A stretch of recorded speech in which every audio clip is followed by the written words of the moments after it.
ओम नमो भगवते वासुदेवाय नमः। आप सभी को हमारी ओर से अनंत चतुर्दशी व्रत की ढेर सारी शुभकामनाएं। भाद्रपद मास के शुक्ल पक्ष की चतुर्दशी को अनंत चतुर्दशी कहा जाता है।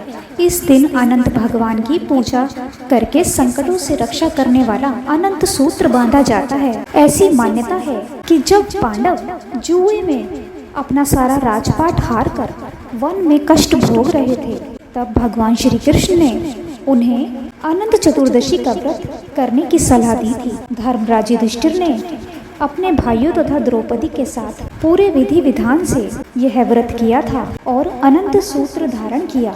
अनंत चतुर्दशी व्रत के प्रभाव से पांडव सभी संकटों से मुक्त हो गए थे और उन्हें अपना राजपाट फिर से प्राप्त हुआ था। इस साल अनंत चतुर्दशी का व्रत 28 सितंबर दिन गुरुवार को रखा जा रहा है।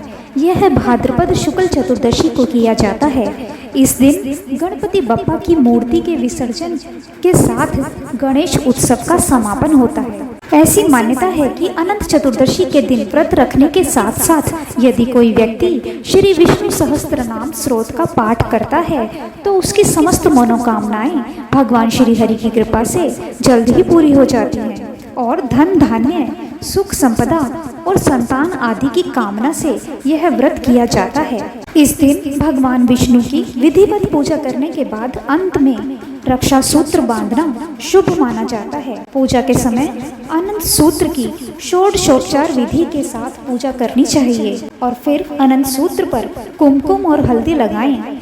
उसमें 14 गांठ बांधकर पूजा के स्थान पर रखनी चाहिए और इसके बाद अनंत सूत्र को अपने हाथ में बांध लेना चाहिए। पुरुष अनंत सूत्र को अपने दाएं हाथ में और महिलाएं बाएं हाथ में बांधें। इसके बाद ब्राह्मण को भोजन कराना चाहिए और सपरिवार से प्रसाद ग्रहण करना चाहिए। अनंत चतुर्दशी के दिन व्रत रखने के साथ साथ अनंत चतुर्दशी व्रत कथा सुननी या पढ़नी जरूर चाहिए। इसके बिना यह व्रत अधूरा माना जाता है। तो आइए आज सुनते हैं अनंत चतुर्दशी व्रत कथा शुरू करने से पहले मेरा आप सभी से निवेदन है कि वीडियो को लाइक जरूर कर दीजिए और कमेंट बॉक्स में ओम नमो भगवते वासुदेवाय नमः या जय श्री हरि जरूर लिखिए, जिससे संपूर्ण व्रत कथा सुनने का फल आप सभी को अतिशीघ्र ही प्राप्त हो जाए और भगवान श्री हरि की कृपा से आपकी सभी मनोकामनाएं जल्द ही पूरी हो जाएं। तो आइए शुरू करते हैं अनंत चतुर्दशी की यह व्रत कथा।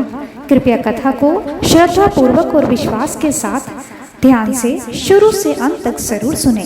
एक बार महाराज युधिष्ठिर ने राजसूय यज्ञ किया। उस समय यज्ञ मंडप का निर्माण सुंदर तो था ही, अद्भुत भी था। वह यज्ञ मंडप इतना मनोरम था कि जल व थल की भिन्नता प्रतीत ही नहीं होती थी। जल में स्थल तथा स्थल में जल की भांति प्रतीत होती थी।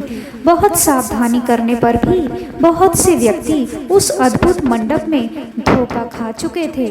एक बार कहीं से टहलते टहलते दुर्योधन भी उस यज्ञ मंडप में आ गया और एक तालाब को स्थल समझकर उसमें गिर गया।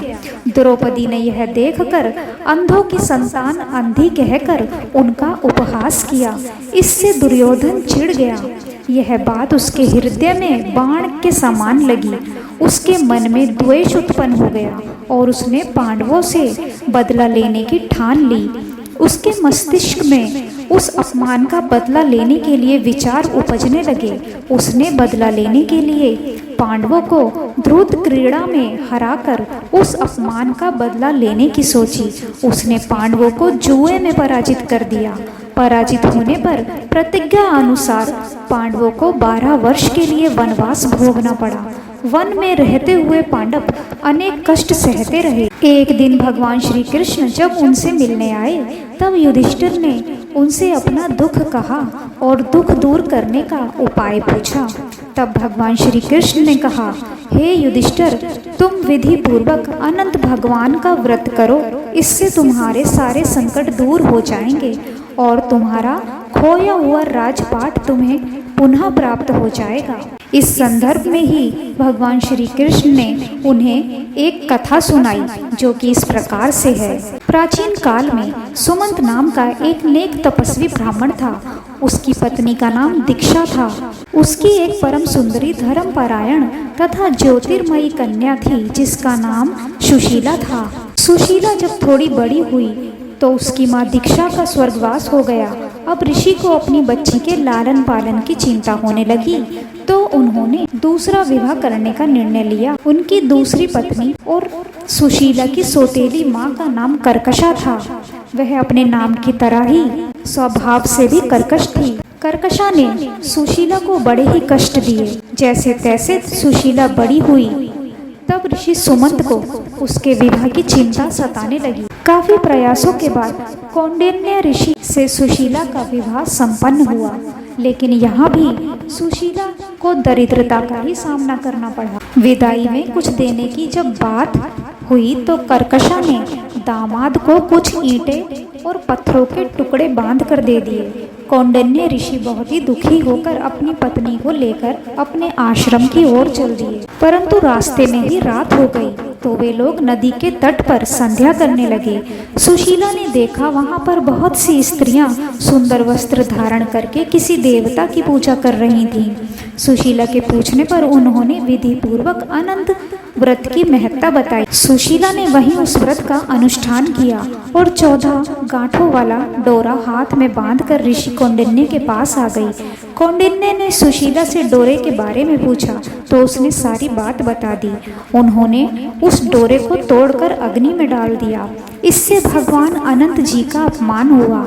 इसके परिणाम स्वरूप ऋषि कौंडिन्य दुखी रहने लगे। उनकी सारी संपत्ति नष्ट हो गई। इस दरिद्रता का उन्होंने अपनी पत्नी से कारण पूछा तो सुशीला ने अनंत भगवान का डोरा जलाने की बात कही।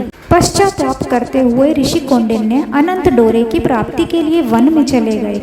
वन में कई दिनों तक भटकते भटकते निराश होकर एक दिन भूमि पर गिर पड़े। तब अनंत भगवान उनके सामने प्रकट होकर बोले, हे कौंडिन्य, तुमने मेरा तिरस्कार किया था, उसी से तुम्हें इतना कष्ट भोगना पड़ा। तुम दुखी हुए, अब तुमने पश्चाताप किया है, मैं तुमसे प्रसन्न हूँ। अब तुम घर जाकर विधि पूर्वक अनंत व्रत करो। 14 वर्ष पर्यंत व्रत करने से तुम्हारा दुख दूर हो जाएगा, तुम धन धान्य से संपन्न हो जाओगे। कौंडिन्य ने वैसा ही किया और उन्हें सारे कलेशों से मुक्ति मिल गई। श्री कृष्ण की आज्ञा से युधिष्ठिर ने भी अनंत भगवान का व्रत किया, जिसके प्रभाव से पांडव महाभारत के युद्ध में विजयी हुए तथा चिरकाल तक राज्य करते रहे। तो यह थी अनंत चतुर्दशी व्रत के दिन सुने जाने वाली अनंत चतुर्दशी व्रत कथा। बोलिए जय हो अनंत भगवान की जय, जय हो लक्ष्मी नारायण भगवान की जय। कथा पूरी सुनने के लिए आप सभी का बहुत बहुत धन्यवाद।